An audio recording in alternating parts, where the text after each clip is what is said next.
News 7 தமிழின் என் தமிழ்நாடு செய்திகளுக்கு உங்களை வரவேற்பது சரண்யா நாகராஜன்.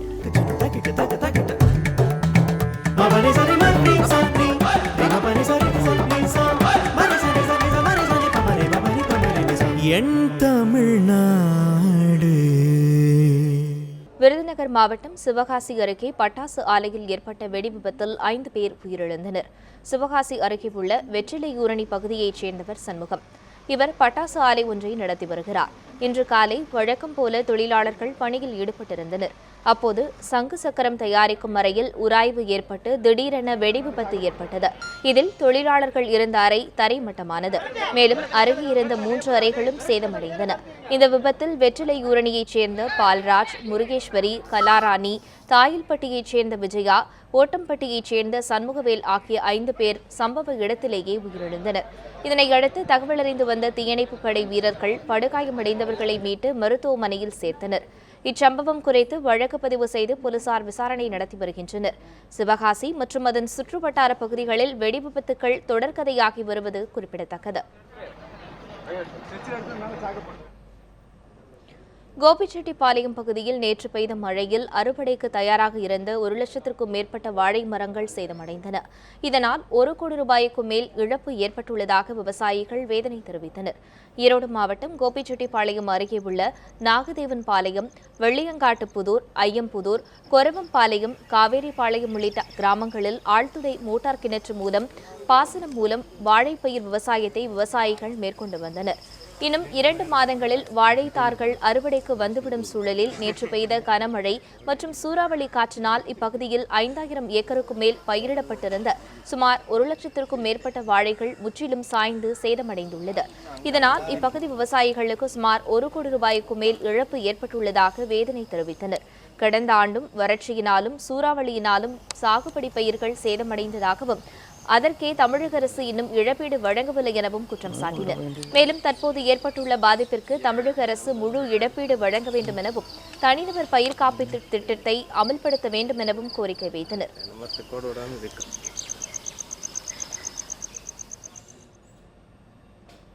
உதகையில் நடைபெற்ற வசந்த விழாவில் காஷ்மீர் மாநிலத்தைச் சார்ந்த ஆதிவாசி மக்கள் ஆடிய பாரம்பரிய நடனம் பார்வையாளர்களை வெகுவாக கவர்ந்தது. நீலகிரி மாவட்டத்தில் வசித்து வரும் பழங்குடியின மக்களும் காஷ்மீர் மாநிலத்தில் வசித்து வரும் பழங்குடியின மக்களும் தங்களுடைய கலாச்சாரம் பற்றி ஒருவருக்கு ஒருவர் பகிர்ந்து அறிந்திடும் வகையில் வசந்த விழா என்ற பெயரிலான கலை நிகழ்ச்சி உதகையில் நடைபெற்று வருகிறது.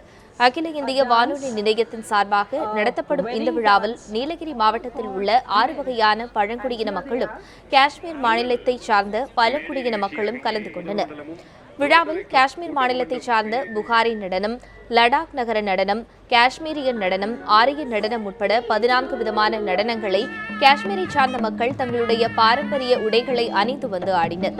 இவர்களுடன் நீலகிரி மாவட்ட ஆதிவாசி பெண்களும் இணைந்து அவர்களுடைய பாரம்பரிய இசைக்கு ஏற்ப ஆடிய ஆரியன் பாரம்பரிய நடனம் பார்வையாளர்களை வெகுவாக கவர்ந்திருந்தது.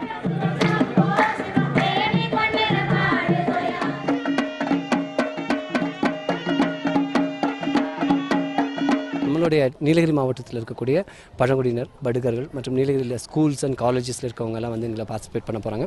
இந்த 2 days இன்றைக்கி வந்து ஒரு 14 குரூப்பும், நாளைக்கு வந்து மீதி ஒரு இருக்கக்கூடிய 14 குரூப்பும் வந்து பார்ட்டிசிபேட் பண்ண போகிறாங்க. இது வந்து அகில இந்திய வானொலி நிலையம் வந்து ஒரு கலாச்சார பரிமாற்றத்துக்காக பண்ணுது. நிறைய விஷயங்கள்லாம் ப்ரொமோட் பண்ணணும். அது மட்டும் இல்லாமல் இதெல்லாம் மக்கள்கிட்ட, நீலகிரியில் இருக்கிற மக்கள்கிட்ட நிறைய எடுத்துகிட்டு போகணும். மற்றவர்களுடைய கலாச்சாரத்தையும் சேர்ந்து மற்றவர்களுக்கு எடுத்து காட்டணும் அப்படின்றதுக்காக நிறைய விஷயங்கள் பண்ணிட்டு இருக்காங்க.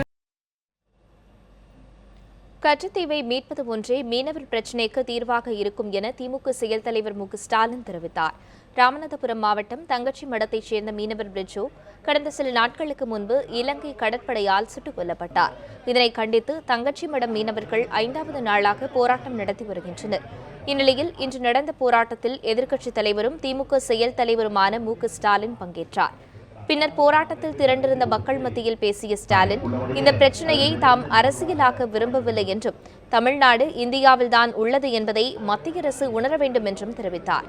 இவ்விவகாரம் குறித்து பேசுவதற்கு நாடாளுமன்றத்தில் திமுக எம்பி கனிமொழிக்கு நேற்று நேரம் ஒதுக்கப்படவில்லை என்று கூறிய ஸ்டாலின், மீனவர் கொல்லப்பட்டதற்கு இதுவரை எந்த மத்திய அமைச்சரும் கண்டனம் தெரிவிக்கவில்லை என்றும் தெரிவித்தார்.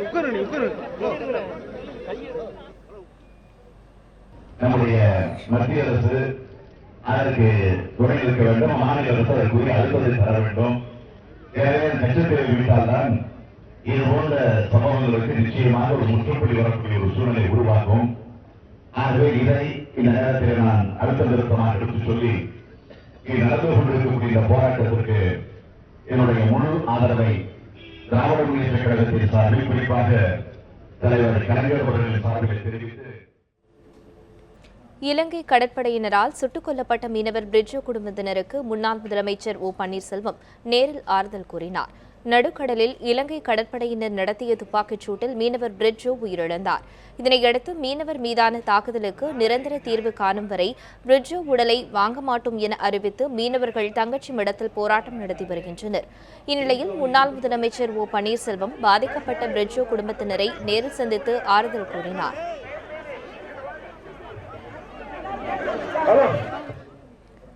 மீனவர் சுட்டுக் கொல்லப்பட்டதை கண்டித்து நாகை மாவட்ட மீனவர்கள் காலவரையற்ற வேலைநிறுத்த போராட்டம் 5வது நாளாக தொடர்கிறது. நாளை மறுதினம் முதல் தொடர் உண்ணாவிரத போராட்டம் மேற்கொள்ள உள்ளதாக மீனவர்கள் அறிவித்துள்ளனர். இலங்கை கடற்படையினரால் ராமேஸ்வரம் மீனவர் சுட்டு படுகொலை செய்யப்பட்டதை கண்டித்தும் தொடர்ச்சியாக மீனவர்கள் தாக்கப்படுவதை கண்டித்தும் நாகை மாவட்டத்தில் உள்ள மீனவர்கள் 5வது நாளாக காலவரையற்ற வேலைநிறுத்த போராட்டம் மேற்கொண்டு வருகின்றனர். இந்த போராட்டத்தில் 1600 விசைப்படகுகளும் 8100 ஃபைபர் படகுகளும் 1,00,000க்கும் மேற்பட்ட மீனவர்கள் காலவரையற்ற வேலை நிறுத்தத்தில் ஈடுபட்டுள்ளனர். இதனால் நாள் ஒன்றுக்கு பல கோடி ரூபாய் வருமான இழப்பு ஏற்பட்டுள்ளது.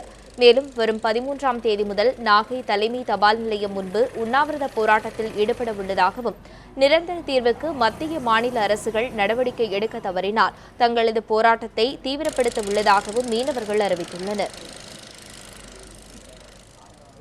கடற்படையால் கைது செய்யப்பட்டு மீனவர்களை மீட்கவும் படகுகளை பறிமுதல் செய்யப்பட்ட படகுகளை மீட்க வலியுறுத்தியும் டீசல் விலையை திரும்பப் பெறவும் நாங்கள் 5வது நாளாக வேலை நிறுத்தத்தில் ஈடுபட்டுள்ளோம். மேற்கொண்டு 13ஆம் தேதி அன்று உண்ணாவிரத போராட்டம் அறிவித்துள்ளோம். அதன் வாயிலாகவும் சரியான தீர்வு கிடைக்காவிட்டால் மேற்கொண்டு அடுத்த கட்ட தீவிரமான போராட்டத்தில் ஈடுபட தயாராக உள்ளோம். கோவை ஈஷா யோகா மையத்தில் உள்ள குளத்தில் மர்ம மரணமுற்ற கல்லூரி மாணவரின் பிரேத பரிசோதனை அறிக்கையை தொடர்ந்து வழக்கு தொடரவுள்ளதாக மாணவரின் பெற்றோர் தெரிவித்துள்ளனர்.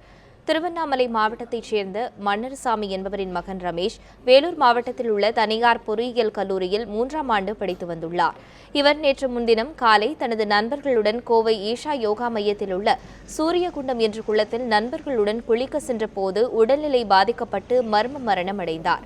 இதனையடுத்து பிரேத பரிசோதனைக்காக அவரது உடல் கோவை அரசு மருத்துவமனைக்கு கொண்டு வரப்பட்டு இன்று பிரேத பரிசோதனை முடிந்து சொந்த ஊருக்கு அவரது உடல் கொண்டு செல்லப்பட்டது.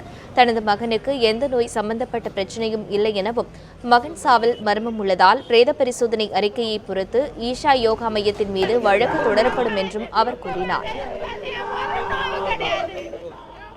இப்போ விசாரணை பண்ணி நான் உங்களுக்கு சொல்கிறேன்னு சொல்லியிருக்காங்க.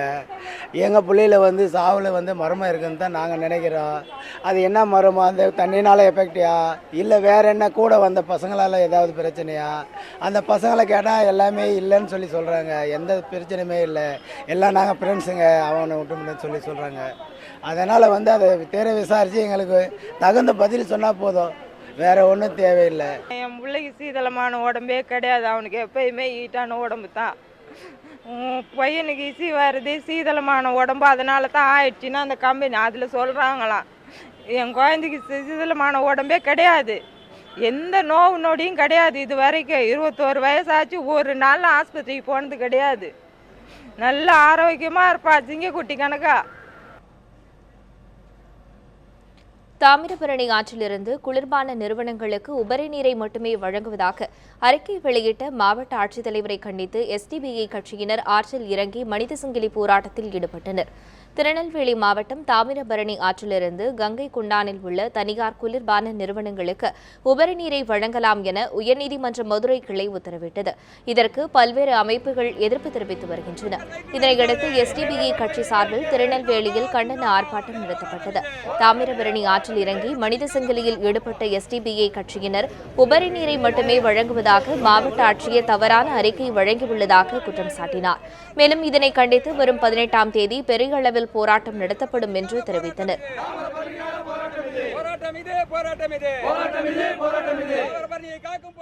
மாவட்ட நிர்வாகம் உபரி நீரை தான் இந்த பெப்சி கோக் நிறுவனங்கள் உபயோகப்படுத்தி கொண்டிருக்கின்றன என்று நீதிமன்றத்தில் தெரிவித்திருக்கிறது.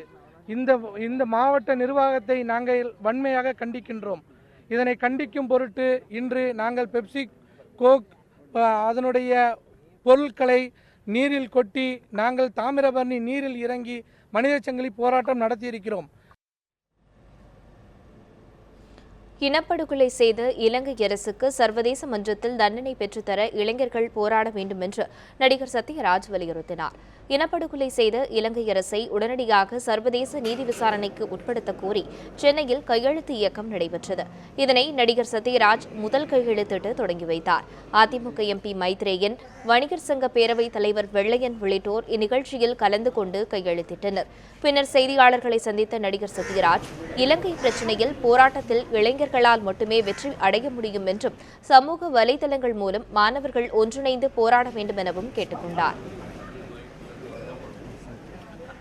நான் என்ன சொல்கிறேன்னா, மாணவர்களுக்கும் இளைஞர்கள் மாணவர்கள் சொல்லல, பெண்கள் உட்பட சொல்கிறேன், ஒவ்வொரு முறையும் நீங்கள் தெருவுக்கு வந்து போராடணும்னு அவசியம் இல்லை. ஏன்னா உங்கள் படிப்பு இருக்குது, உங்கள் வேலை இருக்குது. ஆனால் இந்த சமூக வலைதளங்கள் மூலமாக இன்றைக்கி ஒரு மிகப்பெரிய எழுச்சியை, ஒரு மிகப்பெரிய போராட்டத்தை முன்னெடுக்க முடியும் அப்படிங்கிறது நிரூபிச்சிருக்காங்க.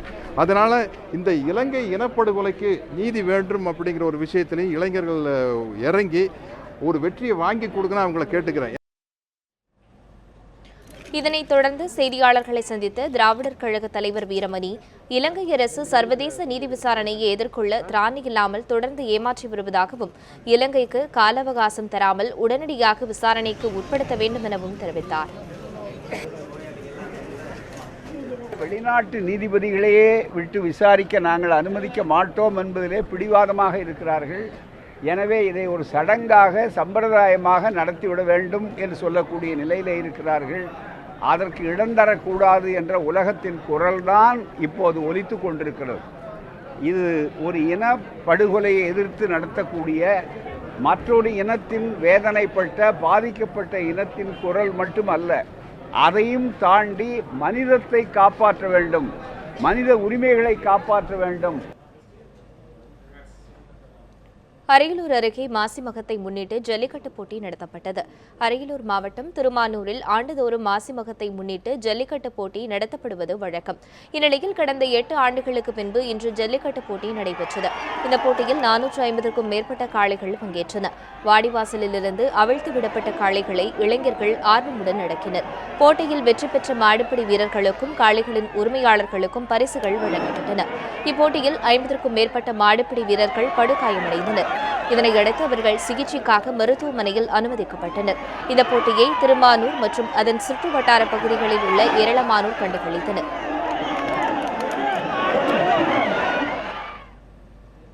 இத்துடன் என் தமிழ்நாடு செய்திகள் நிறைவடைகின்றன. அண்மைச் செய்திகளுக்கு இணைந்திருங்கள் நியூஸ் 7 தமிழுடன்.